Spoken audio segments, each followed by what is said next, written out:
Hi, I'm Marty Demko. Already as a child, people disliked Noah. Even his parents, when they allowed themselves to, preferred his two sisters. Kids beat up Noah. Teachers gave him F's in conduct. In class, when the teacher asked a question, instead of raising his hand, Noah couldn't resist blurting out his answer. Worse, although he knew it was dangerous to disagree with the teacher, he too often couldn't resist it. For example, I don't think that's right, Mrs. Riley. Playing catch on the sidewalk, the ball rolled into the street, and without thinking, Noah raced to get it, got hit by a bicycle. He was okay, but the bicyclist broke her leg. For a while, Noah's parents tried to train the impulsivity out of him. Think before you speak. Look both ways before you cross the street. They even tried teaching him yoga and meditation. But all that yielded little results. So they finally decided, this is just how he is. We're all somewhat not average. We don't want to make him feel he's defective. So we're going to love him as he is, except for the really objectionable behaviors.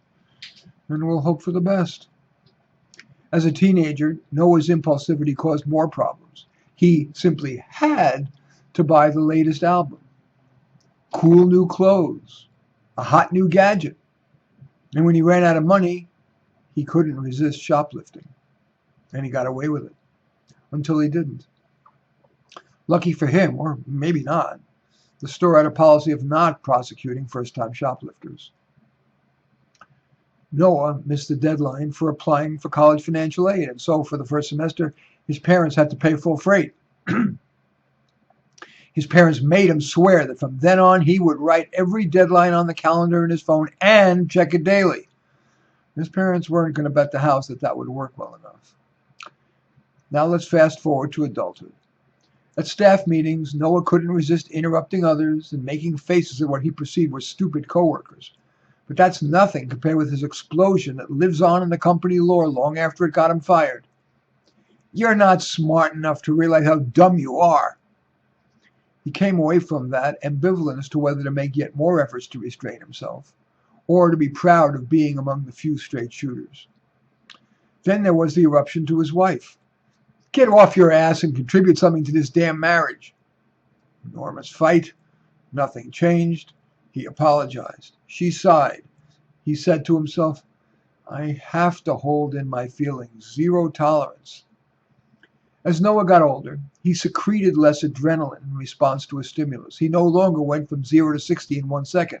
Now it took 3 seconds, and the visceral reaction wasn't quite as intense. So he was able to better keep his goal of thinking before speaking. But inside, he felt bitter that to survive in the mainstream world, he had to suppress his true self. That feeling, however, got tempered by, in awareness of his aging and his place in the arc of time and in the cosmos, he somehow grew more accepting of human failing and slowly began replacing some of his bitterness and anger with bemusement. This story embeds a number of tips. For example, write every deadline on the calendar in your phone and check it daily. But I believe the most worthy takeaway is that impulsive people and those who care about them may need the humility to accept people's limited malleability. After just modest efforts, unless the behavior has truly severe and or enduring outcomes, it may be wise to basically accept the person for his or her strengths, weaknesses, and differences. Is there not a place, for example, for an unusually candid person who can't restrain him or herself from blurting out an important truth that many people believe but feel constrained from saying?